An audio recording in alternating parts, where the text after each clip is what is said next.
Hello everyone, this is Black Bear Senpai speaking. You're on Black Bear Senpai 2, the new channel, and that means we're about to talk about, you guessed it, Chainsaw Man. Now, this week is chapter 99 for the review, and man, was I excited after last week. We met Mitaka, and now we get to have that follow-up, and it seems that the War Devil is a whole lot better than we thought, but not in the traditional sense of blood and gore, but real manipulative, real callous, and let's just say they're willing to do just about anything to get what they want, which is Chainsaw Man. But before I get into it, please like and subscribe. It will always help, and share it to a friend if you think they'll like content like this. Also, make sure to check out Black Bear Senpai if this is the first time you're meeting me. On that channel, I do more Jujutsu Kaisen stuff, but also more anime in general, where this channel is specifically for Chainsaw Man. But without further ado, let's get into the review. So, the beginning of this chapter has Mitaka waking up, and she's freaking out, like she's like, what happened? Was that a dream? I don't remember, everything that went down. Then it shows an image of her being deceased essentially, and she's like, well, I'm here, so obviously that's not what went down, right? But then, of course, as any character with the inner demon has, the War Devil comes and basically explains to her like, no, it happened. And the only reason you're here still is because I left your brain intact. Now, this is pretty big as far as Chainsaw Man's concerned, because granted, there's been different characters that are kind of in the same vein as Yuji, but with Yuji, Pochita and him had basically made a pact, and he had Pochita's heart. That was his heart, right?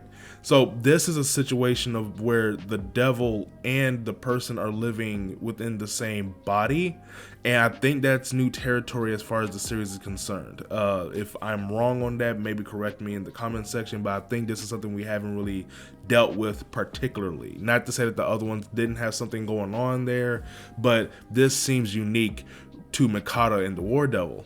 So the War Devil wants to go to school. The War Devil's like, all right, let's go, eat breakfast, get ready, we gotta get going. And Mitaka's sort of confused by that. She's like, why are you trying to go to school so bad? And essentially she's like, well, I need to go find the Chainsaw Man, and Chainsaw Man goes to your school. This kind of wasn't too big of a shocker to me. Of course, as you know, at the end of chapter 97, Denji is taking off his school uniform. I could be mistaken on that, but I do know that he was going to school at the time.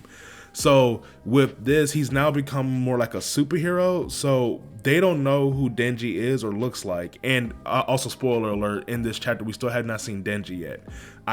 This kind of cool, kind of waiting on him to show up. I know it's going to be like this big thing, but to get back to the main meat, Mitaka is essentially kind of thrown off a bit by all of this. She's like, okay, so you want to find Chainsaw Man, you want to kill Chainsaw Man essentially, and you want to go to my school. So then Dorda was like, yes, so let's go to school, like go on, let's go in. And Mitaka basically almost has an episode to where she's like, I don't want to go in. The War Devil, of course, threatens her, saying that he'll take the rest of the brain from her, etc. And Mitaka is still sort of like, nah, I'd rather die than walk into the school. This is because of what happened to the Chicken Devil last chapter, not to mention Teacher and the President. So now they're kind of at a stalemate, but not too much and not for too long, because a young gentleman walks up and asks if Mitaka needs help. Now he's tall, black hair. I would assume he would be what a lot of girls would consider attractive. I wouldn't know personally, but he kind of fits the bill of the whole Sasuke thing, Megami, etc. So she's kind of taken aback by it. Not to mention the point that she has the War Devil in her asking her to ask him, does he know anything about Chainsaw Man? Which, unless this is one of those smoking gun situations, you would assume that he doesn't know anything about Chainsaw Man other than what the general population knows. But because Mitaka was like refusing to ask this question, the War Devil said, screw it, I'll do it. So they switch real quick, kind of seeing how that mechanic works. And the War Devil was like, hey, do you know anything about Chainsaw Man? The guy's like, no, not not really. And then the War Devil then asks like, well, shall I make you my boyfriend? Very power like. I kind of like how that was played a little bit. It definitely felt like Power was like, you know, you shall be able to be my boyfriend kind of thing. And he's like, no, I'm straight. And he walks away. And of course, Mitaka's inside losing her mind. She doesn't even know like what to say. She's like, why did you ask him that? And the War Devil was like, I mean, I'm trying to get information, and I'm trying to make humans into weapons. Like if I feel like I possess a human, I can turn them into a weapon. And this is when Mitaka realizes what she's dealing with. Like she's not dealing with anything like this isn't for play. This is a real deal devil, and there's danger just by her being around, let alone it being inside of her. So they go inside the school and they have to join the Devil Hunters group. The Devil Hunters group is essentially where Denji might be Chainsaw Man. So when they go in, they're already kind of trying to separate the groups. They're talking about what they're doing for the week. I think they were trying to kill a devil by the end of the week. Like they have a week to kill a devil or something of that sort. And they were grouping them up into threes. And of course, Mitaka is grouped with the boy she just asked out technically, but also this girl. And she seems very excited, just loves being there essentially. And you can see Mitaka just seems so uncomfortable. She seems so out of pocket, just so out of water. And that's essentially the chapter at that point. So this one's, of course, as usual, shorter than the first chapter. But yeah, like there's not a lot to pick away from with this as of right now because of how they're resetting it.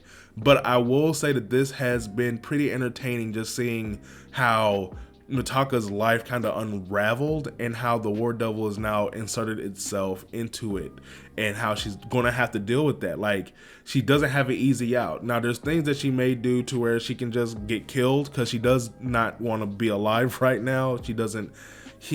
But on the flip side, it's definitely a situation where I think she's going to take a step of like towards being a hero, and is going to be one of those things like that's going to be more of a relationship between, say, like Yuji and Sukuna would be a perfect example of that. So that's why I think it's going to be Mitaka in the War Devil, this very guttural power versus this human's ability to try to cope with it and try to control it. So yeah, I mean, that's pretty much the review of it, pretty much my ideas of it as well. Again, if you enjoyed this, please like and subscribe. I'll be doing this as long as part 2 is going on. I'll also plan on doing the anime when it comes out on this channel as well. But otherwise, guys, this was Black Bear Senpai speaking, and thanks for watching.